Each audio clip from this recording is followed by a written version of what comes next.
Déjeme decirle algo, que para las notas de este sermón, todos las tenemos aquí. Mire, usted tiene boletín. ¿Hay alguien que no tenga boletín? ¿Todos tienen boletín? Sí tienen, hermana Karen no tiene.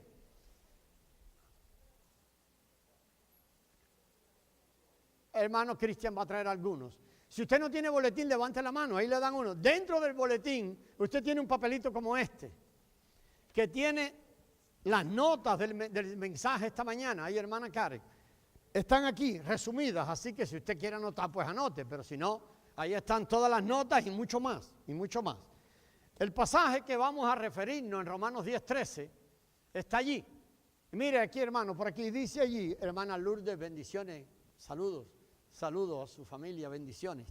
Dice allí, a ver, ¿ya lo tiene allí?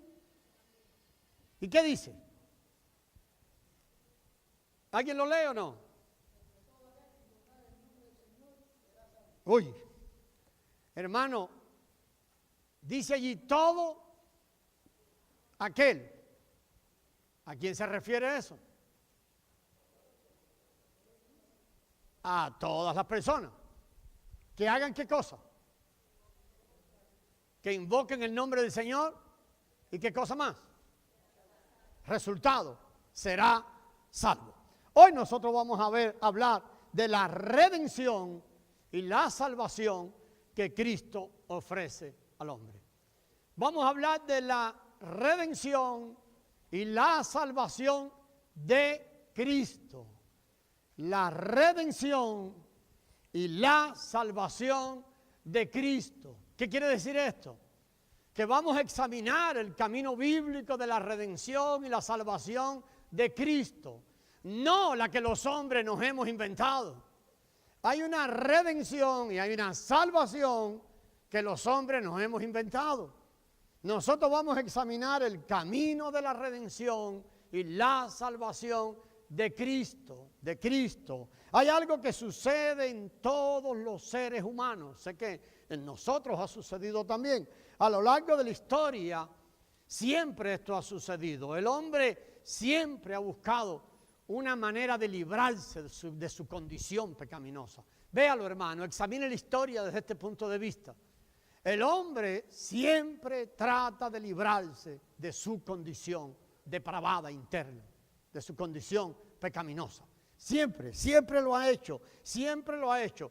Por una parte, el hombre comprende que su conducta externa no llega a lo que su propia conciencia le exige. Todos los seres humanos sienten eso, todos los seres humanos.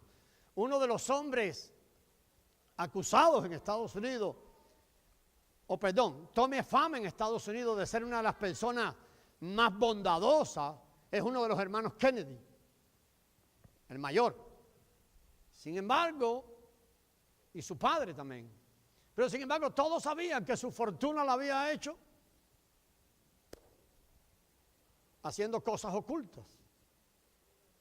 Pero la manera de acallar la conciencia que le acusaba siempre fue hacer buenas obras.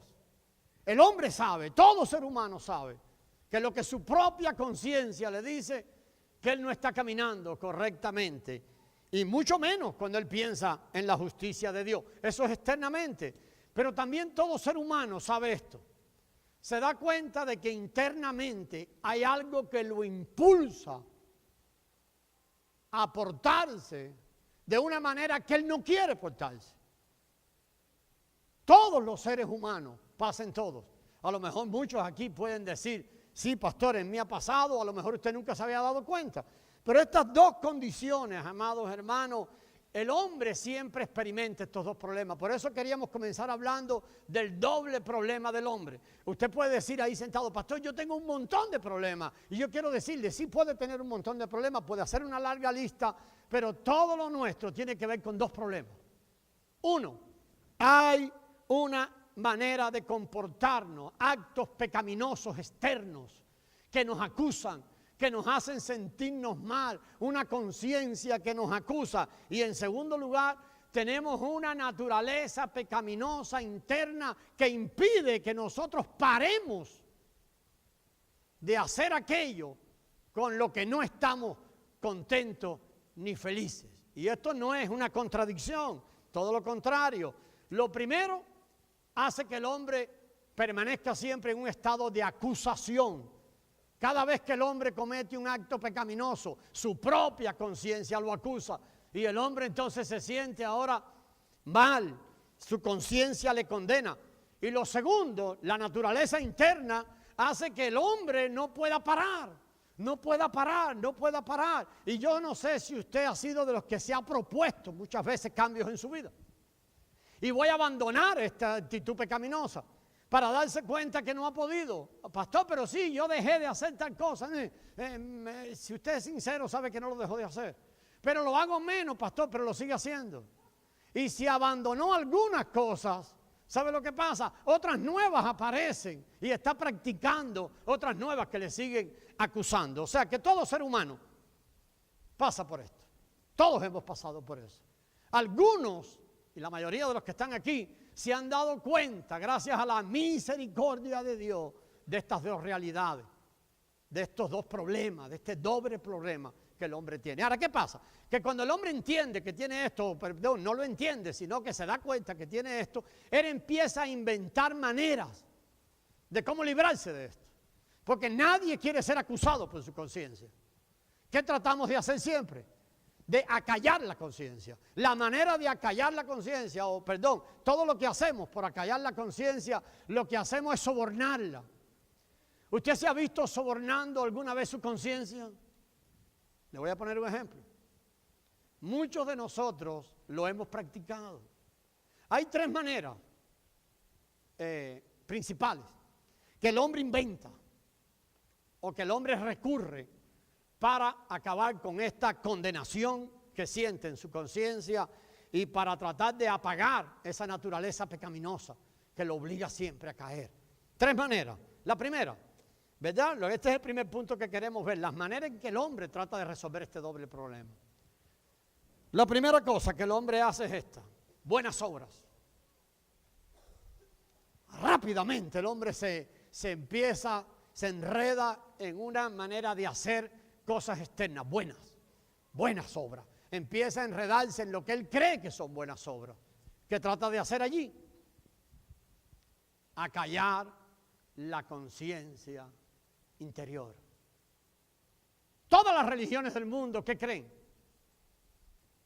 Que por sus buenas obras ellos comprarán el favor de Dios. Si usted es alguien que vive así, usted vive una religión falsa.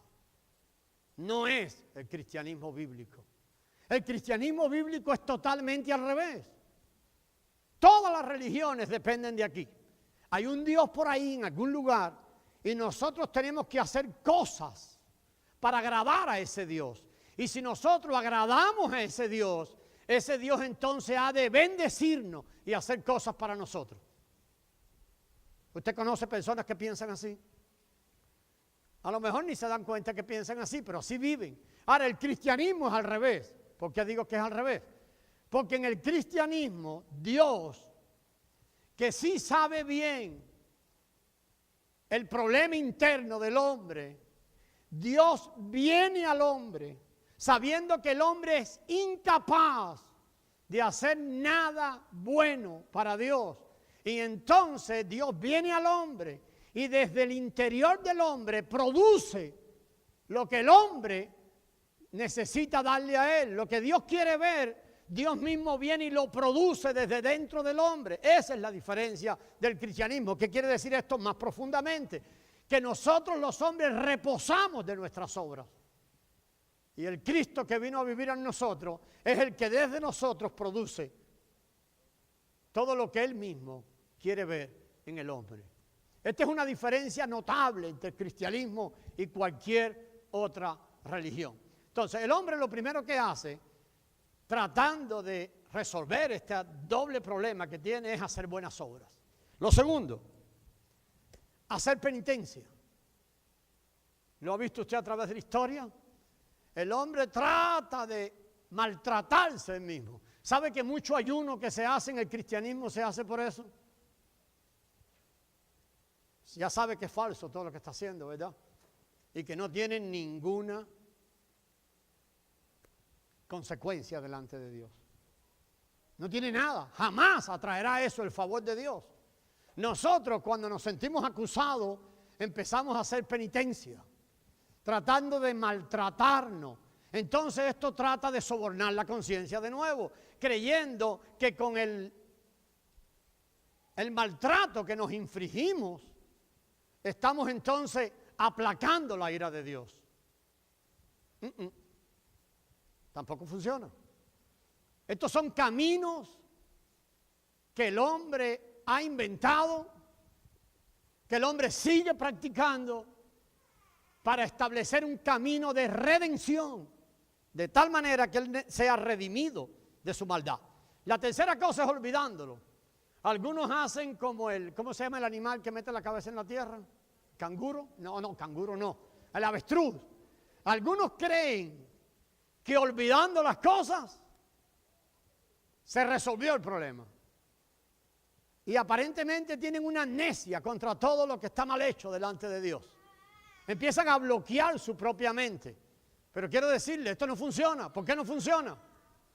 Porque una vez que nosotros hemos pecado, yo quiero que usted entienda esto bien, esto es clave. Esto es clave. Cuando nosotros hemos pecado, nuestro pecado se inscribe en un registro. A ver, déjeme decirle esto. Viene un policía y le pone un ticket. Pero usted no está en el carro. ¿Qué hace el policía? Normalmente le deja una copia del ticket, ¿verdad? ¿Sí o no? Ahora, se imagina que usted tome esa copia de ese ticket y usted diga, este policía está loco, esto no pasó. Yo no estoy mal parqueado, pero el ticket dice que sí. Entonces usted dice, no, este policía no sabe lo que está haciendo. Coge el papelito, lo rompe y lo echa en la basura. Y usted se olvida de eso. ¿Le quitó eso el problema? ¿Por qué no? Porque ese policía se llevó una copia de ese ticket. Y ese ticket ahora está registrado en otro lugar. Los pecados que nosotros cometemos tienen un doble registro. ¿Dónde se registran primero? En nuestra conciencia. Por eso es que la conciencia nos acusa. ¿Usted sabe lo que es la conciencia? Alguien dijo, la mía era verde y se la comió un chivo. Ya no tengo conciencia. La verdad que eso no es mentira. Hay algo que Dios puso en nosotros que se llama la conciencia. Esa conciencia es imposible de enmudecer. El hombre trata de enmudecerla. Entonces, usted puede olvidar el ticket que el policía le puso. Pero ese ticket primero está inscrito en su conciencia. El pecado primero se inscribe en nuestra conciencia. Está aquí. Por eso te acusa. Pero ese pecado también está inscrito en un registro que Dios tiene. Entonces tú puedes olvidarlo. Pero el pecado sigue inscrito delante del Padre. Hay un día en que si tú tomas el camino de la redención del Padre, ¿sabe lo que hace el Padre? Se olvida del registro de pecado. Pero hasta que tú no tomes la manera del Padre, tu pecado está inscrito delante del Padre. O sea, resumiendo, ninguna de las tres maneras, hacer buenas obras, les decía que las buenas obras, vivir por la ley, vivir viviendo a través de normas. Yo quiero que algunos de ustedes busquen un pasaje rapidísimo ahí en la Escritura, Romanos 3:20. De nuevo, todos estos pasajes están aquí en su folletito, pero Romanos 3:20 es un pasaje básico, para que entendamos, amados hermanos, para que entendamos, usted puede endurecer su corazón todo lo que le dé la gana. Usted puede creer que haciendo cosas usted va a agradar a Dios. Y haciendo cosas usted va a agradar a Dios. Y usted dice, mire, sí es verdad que yo me he equivocado, he hecho cosas terribles, tan mal delante de Dios. Pero yo soy muy buena persona. Yo ayudo a todo el que pueda. Yo tengo como norma alimentar a 3 niñitos cada mes. Y mando dinero para Nicaragua. Las buenas obras. Mire lo que dice Romanos 3:20. ¿Alguien lo quiere leer?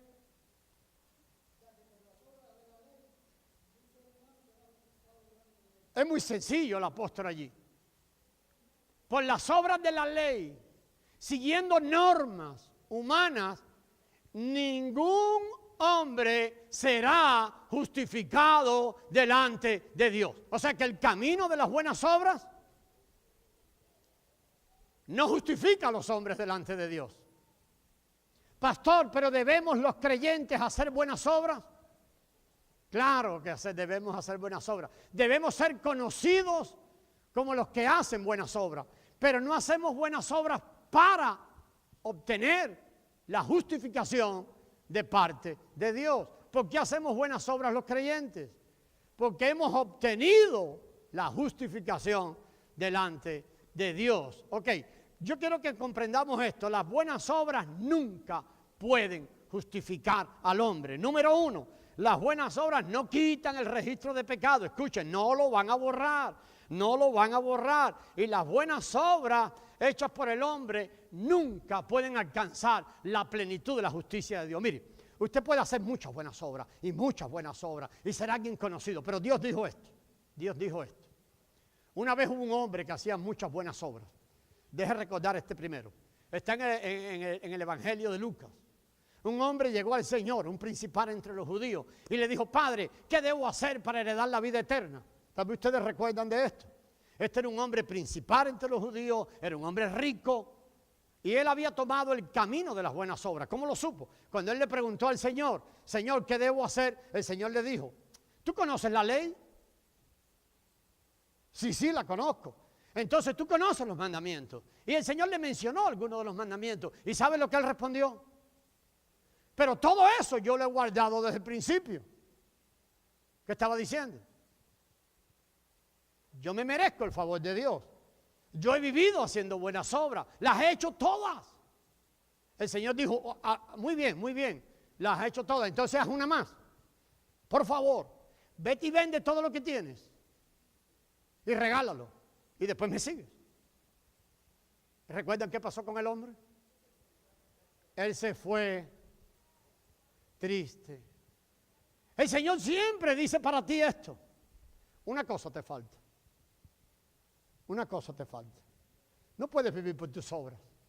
No puedes vivir por tus obras. El Señor dice lo mismo para ti. Una cosa nos falta. El Señor siempre demanda algo más de nosotros. Él dijo así: sin perfección nadie me verá. ¿Qué les parece eso? Sin perfección nadie me verá. El apóstol Pedro dice: sed vosotros perfectos como vuestro Padre que está en los cielos es perfecto. A ver, podemos alcanzar la justificación delante de Dios, la redención y la salvación delante de Dios. ¿Alguno en este lugar puede llegar a la perfección de Dios? ¿Sí o no? Sí. La perfección de Dios a nosotros nos es atribuida. Naturalmente, el hombre jamás llegará a la perfección de Dios. Por eso es que en el camino de la redención, ¿qué hace Dios? Te quita del medio y viene Él a tomar tu lugar. ¿Entendemos eso? Ok. Entonces, el Señor dijo así: amarás. ¿Se acuerdan del gran mandamiento? Amarás al Señor con café. Sí, con café yo me lo aprendí hace muchos años, porque dice: amarás al Señor con todo el corazón, la C. Lo amarás con toda tu alma. Lo amarás con toda tu fuerza, y la E. Lo amarás con todo tu entendimiento. Otra versión dice mente. Entonces amarás al Señor con café. Y después dice: ¿y a tu prójimo? Cuénteme, hermano, ¿cuántos de ustedes aman al Señor de esa manera? No podemos. Entonces se da cuenta que los estándares que Dios pone son altísimos. ¿Para qué los pone altos? Para que el hombre tenga que venir rendido delante de Él y decirle: yo no puedo vivir. Para que el hombre, ¿cómo empezamos Romanos 10:13? El versículo que leímos al inicio. Se lo olvidó. Con esta memoria no llegamos ni a Jatibonico. Romanos 10:13, hermana Gloria, usted va a tener que aprenderlo de memoria y decírselo a los hermanos. Romanos 10:13, ¿verdad? ¿Cómo dice? Todo el que invoca el nombre del Señor será salvo. Entonces el Señor empieza a poner unos estándares altísimos, más que la ley. ¿Para qué? Para que entonces el hombre tenga que venir humillado y decir, yo no puedo vivir esto, por favor, ayúdame.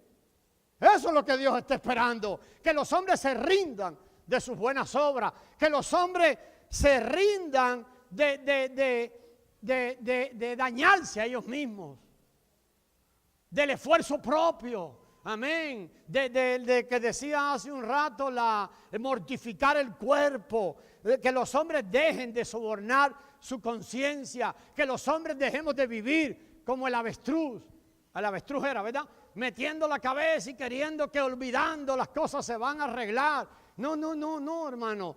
Todo camino que el hombre ha establecido para la redención aleja al hombre de la posibilidad de una redención. ¿Entendemos eso? Todo camino que el hombre ha emprendido para la redención aleja al hombre de la posibilidad de redención.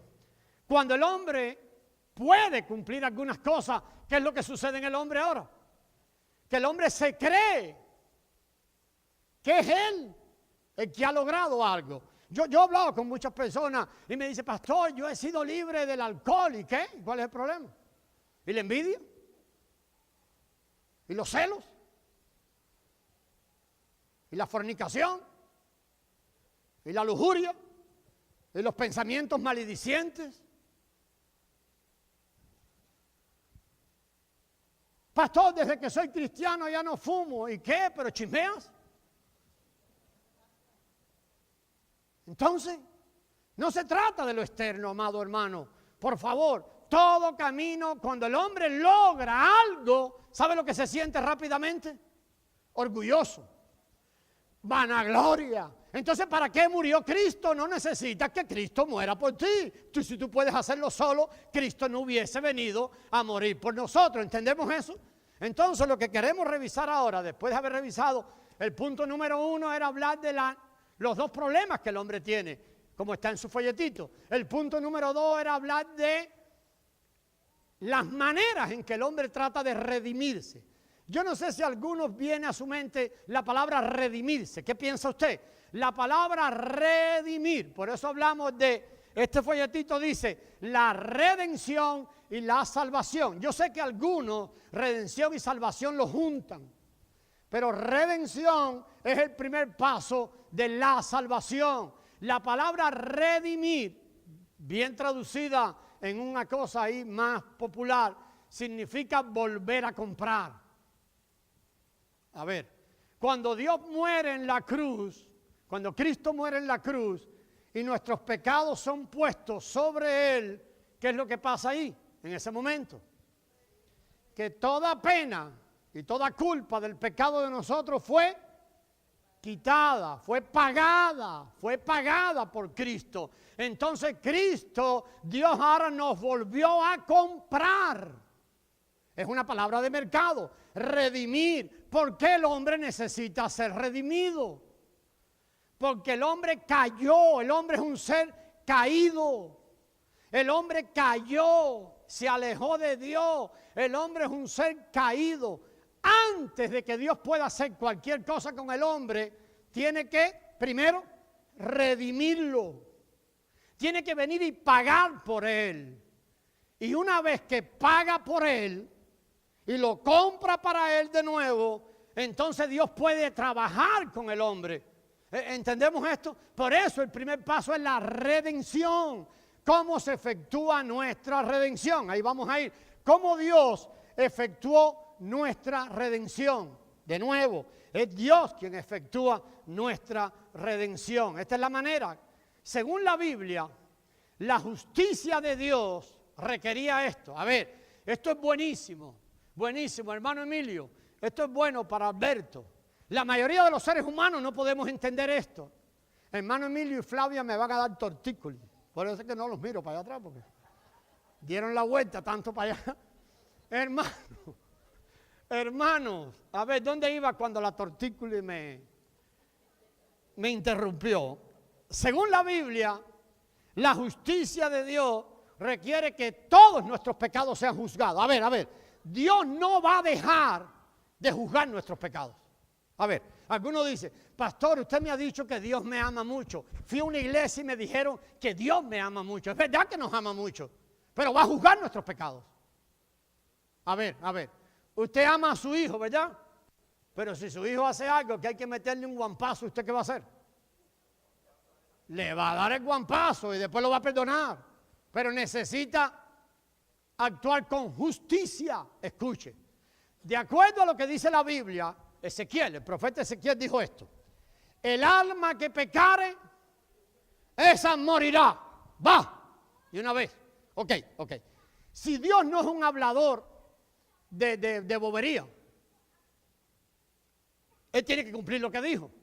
Si nosotros queremos confiar en un Dios justo, ¿en qué tenemos que confiar? En que Dios dijo esto: el alma que pecare, esa morirá. Entonces, ¿qué va a pasar con el alma que peque? Va a morir. Tiene que haber un juicio sobre toda alma que peque. Dijo el Señor esto, dijo el profeta Ezequiel también. A ver, los hijos, se me olvidó un poco, pero dijo algo así como que los hijos no son responsables por el pecado de los padres, sino que cada alma tiene que darle cuenta a Dios por sus propios pecados. Amén. O sea, cada uno va a darle cuenta a Dios. Dios va a juzgar. O sea, de acuerdo al plan de Dios, todos los pecados tienen que ser juzgados. Ok, Dios dijo, yo soy justo. Entonces, ¿qué hizo Dios? Juzgó los pecados del hombre. Oh, pastor, pero qué tremendo el plan de Dios. ¿Sabe cómo fue el plan de Dios, amado? Dios lo cumplió. Entonces, ¿qué hizo Dios? La única manera de juzgar el pecado del hombre es que tenía que haber muerte. O sea, que tú y yo tenemos que morir. Pero usted no ha muerto. Usted sigue vivito y coleando, y yo también. Dios hizo algo entonces, ¿verdad? Dios redime al hombre. Mire, apréndase esto, que por eso lo pusimos en amarillo ahí. Voy a echarlo para atrás. Dios redime. ¿Se acuerda lo que es redimir? Compra al hombre de nuevo para Él. La única manera de redimir al hombre es a través de la muerte. Mire, en el cristianismo todas las bendiciones vienen por la muerte.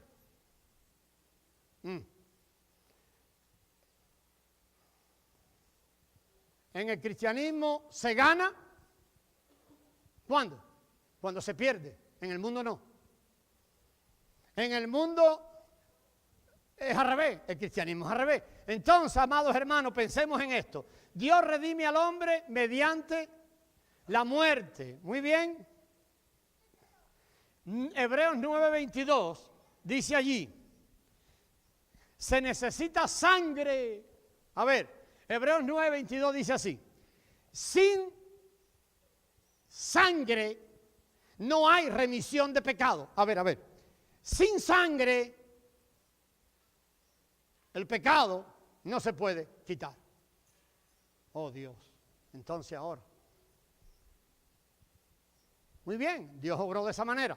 Entonces, sin sangre no hay remisión. Sin sangre no hay redención. Una vez que Dios redime, acuérdese de esto, la sangre paga el precio del pecado. Una vez que el precio ha sido pagado, ahora usted es redimido y perdonado después. Escuche, funciona la corte. Usted sabe que la mayoría de las cortes del mundo siguen un derecho judeo-cristiano. ¿Lo sabían?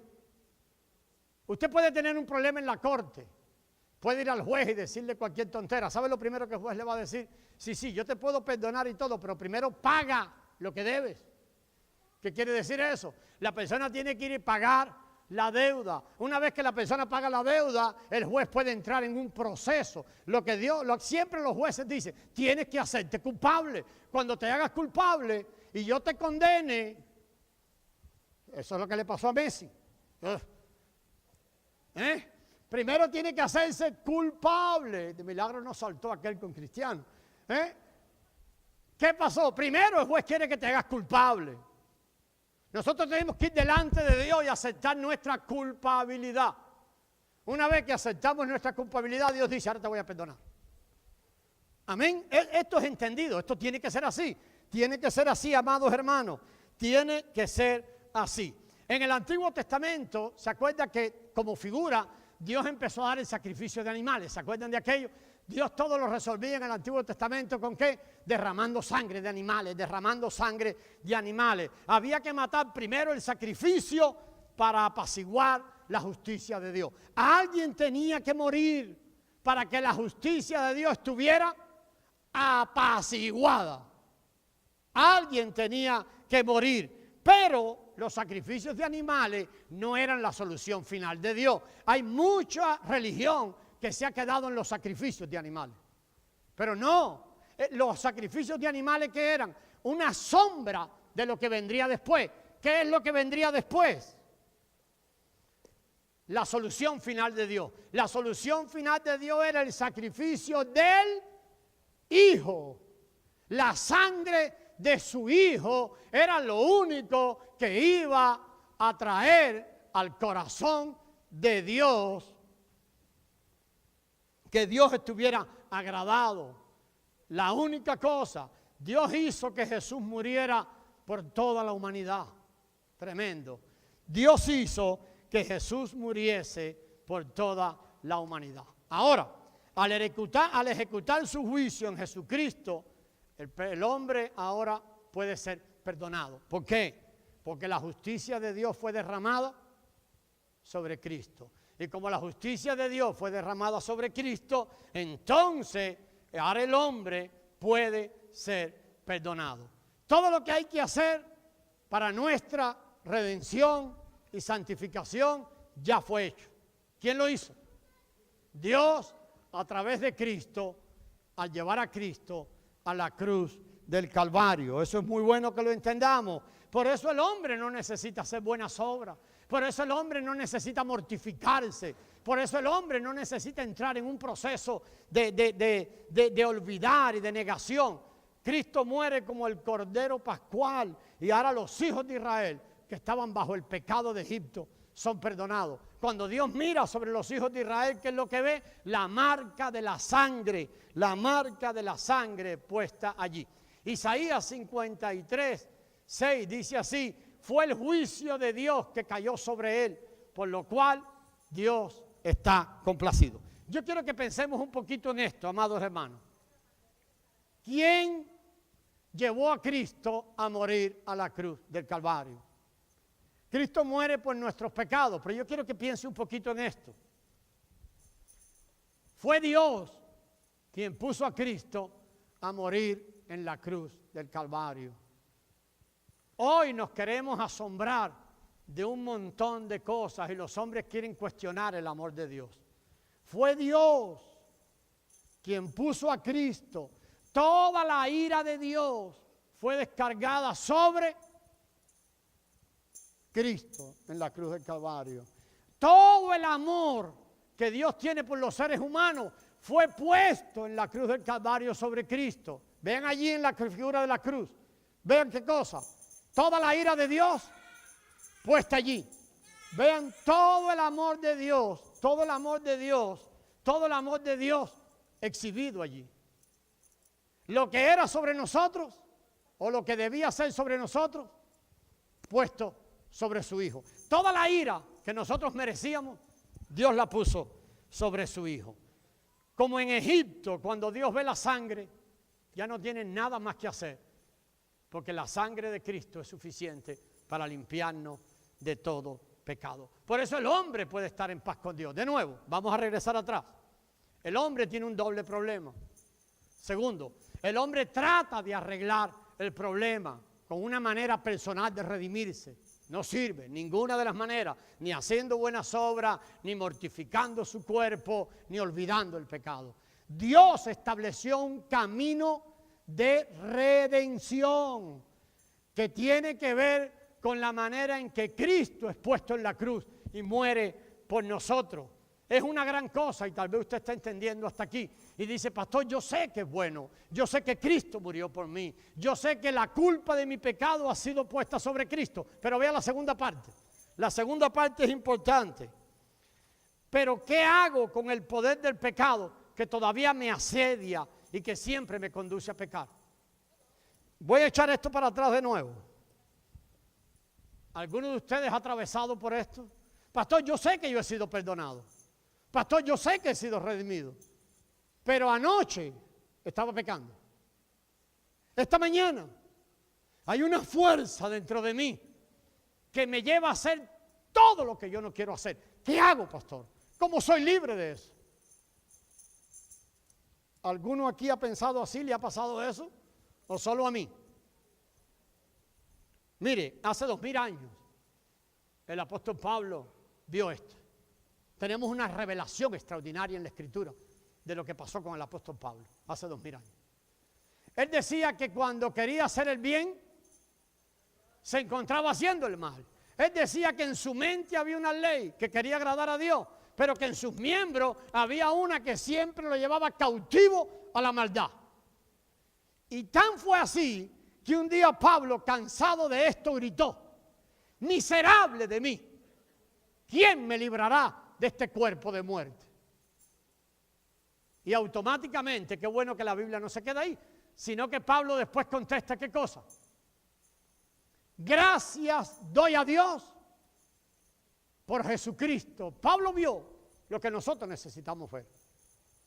Que en la cruz del Calvario, Cristo lo había redimido de sus pecados. Y había pasado algo más, que también había sido libre de la culpa del pecado. Más tarde Pablo vio algo esto y dijo Pablo, vio el poder de la vida salvadora, que era capaz de salvarlo de su naturaleza pecaminosa. Recuerden esto, 2 problemas tiene el hombre. El primero, comete pecados. El segundo, tiene una naturaleza interna que siempre lo obliga a pecar. El primer punto, ¿cómo Dios lo resolvió? Poniendo a Cristo en la cruz del Calvario. Amén. Puso a Cristo en la cruz del Calvario y la pena del pecado fue sobre Cristo. Pero ¿cómo resuelve el segundo punto? El segundo punto, ¿cómo acaba con nuestra naturaleza pecaminosa? ¿Sabe cómo lo hizo? Muy fácil. Vino y trajo la vida salvadora de Cristo y la pone en nuestro interior. ¿Cómo somos libres de la naturaleza pecaminosa? Él trae la vida de su Hijo, que es su vida, y la pone dentro de nosotros. Busquen Romanos 5:10. Rápido ahí. Romanos 5:10. Romanos 5:10.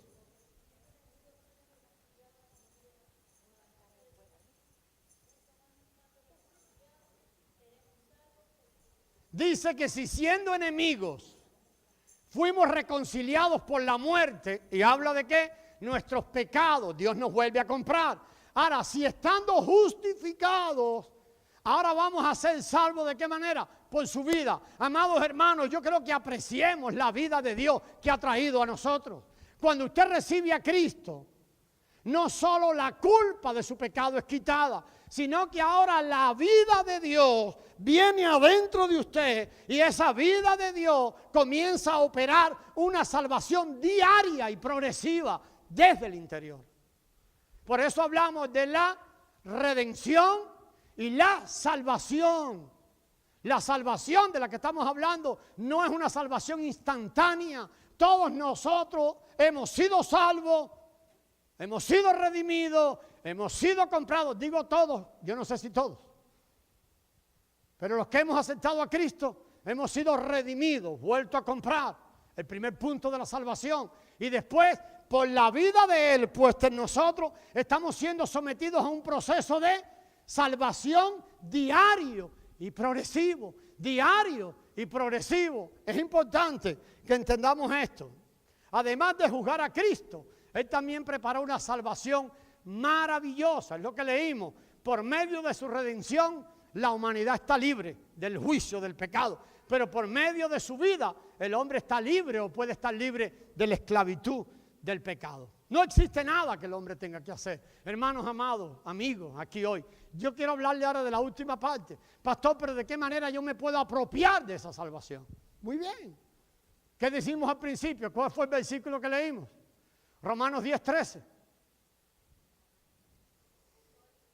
Todo el que invoque el nombre del Señor.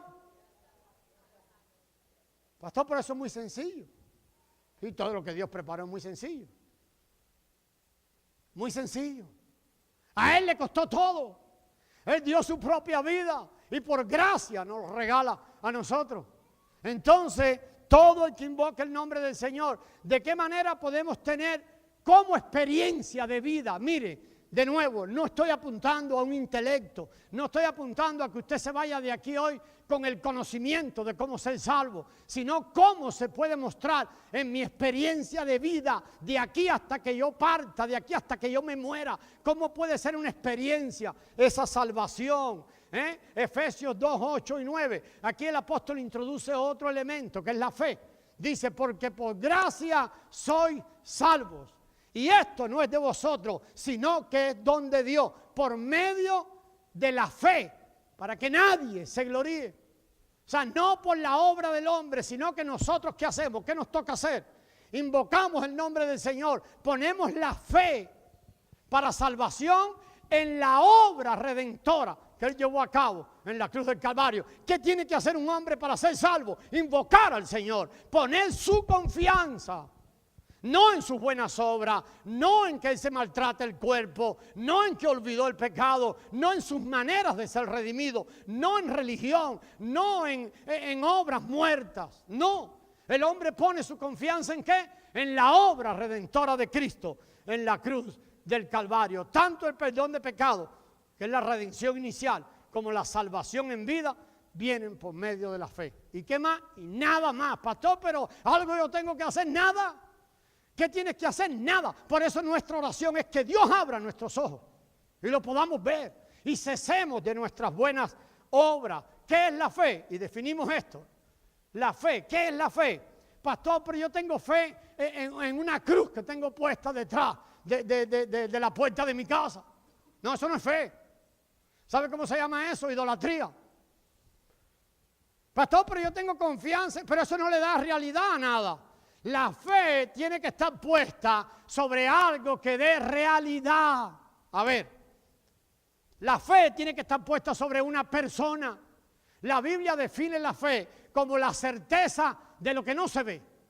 Ahora, ¿qué le da fe? Ok, ¿qué hace que la obra de Cristo en la cruz sea real para mí? La fe. Yo no tengo ninguna duda que la obra de Cristo en la cruz del Calvario, aquí hay muchos que no tienen ninguna duda que la obra de Cristo en la cruz del Calvario fue para ellos. ¿Por qué? Por la fe. La fe hace que aquello sea real. La fe primero abre nuestros ojos y decimos, wow, Cristo murió allí para que yo no fuera juzgado. Cristo fue juzgado en mi lugar. Lo que Cristo hizo, lo hizo por mí. Y me apropio de aquello. Ese es el primer paso de la fe. La fe le da sustancia al Evangelio. Cuando usted tiene fe y abre sus ojos y sus ojos son abiertos, entonces ahora ¿qué pasa? Que usted puede ver y eso le da sustancia al Evangelio. Su fe no es puesta sobre una superstición. Ahora el Evangelio, la cruz se vuelve real para usted. ¿A través de qué? De la fe. Pero la fe no es de nosotros, sino que quien viene y derrama la fe en nosotros es el Señor también. Así que entendamos eso, la fe hace real las cosas. La fe en Cristo, no la fe en algo que usted inventó, no la fe en una cruz, no la fe en un vaso con agua, no la fe en un muñeco hecho por hombre. ¿La fe qué? En Cristo, el que fue a la cruz y murió y cargó sobre él el pecado de todos nosotros. La fe sobre él le da sustancia al asunto. Cuando vemos que Dios ha juzgado a Cristo en nuestro lugar, entonces automáticamente nosotros somos redimidos. La fe también nos lleva a otro punto, el segundo punto, que es recibir. Cuando una persona ve, no solamente lo deja aquí. El apóstol Juan dijo así: Cristo vino, pero los suyos no le recibieron. Mas a todos los que le recibieron, le dio la potestad de ser hechos hijos de Dios. El apóstol Juan, ¿qué dijo? Cristo vino, pero mucha gente no le recibió. ¿Por qué no le recibió? Porque no le creyeron. ¿Por qué no le creyeron? Porque no tuvieron fe. Principalmente apunta a los suyos, los de la clase sacerdotal. No le recibieron. Él venía como sumo sacerdote y ellos no le recibieron. Pero dice a todos los que le recibieron. O sea que la fe te lleva a ver la realidad de la cruz y te lleva ¿a qué? A recibir para ti lo que Cristo hizo en la cruz del Calvario. La fe nos lleva a recibir, a recibir. Sencillamente fe es eso, recibir. Oh, pastor, ¿tú crees? Ya recibiste. Si tú no has visto y tú no has recibido, tú no eres salvo. Es bueno que nosotros pensemos en eso. Ni la redención ni la salvación se obtienen por las obras de los hombres. No, el Señor es rico para con todos, amado hermano. El Señor es rico para todos los que invocan su nombre. ¿Qué nos toca hacer? Aceptarlo. ¿Qué nos toca hacer? Invocarlo. ¿Qué nos toca hacer? Invitarlo a nuestras vidas, amado hermano. Invitarlo a nuestras vidas como el Redentor y como el Salvador. A partir de ahí, usted es hecho un hijo de Dios. Entonces, hablamos de nuevo. La redención. Primero, Dios nos compra. Segundo, Dios nos está salvando diariamente. ¿Qué necesitamos hacer los hombres? Todo lo que necesitamos hacer como obra ha sido hecho por Cristo en la cruz del Calvario. ¿Qué nos toca a nosotros? Aceptar a Cristo, invocar su nombre y recibirlo en nuestro espíritu como el Redentor y como el Salvador. Esta es la verdad de la Escritura. Esta es la verdad del Evangelio de Dios.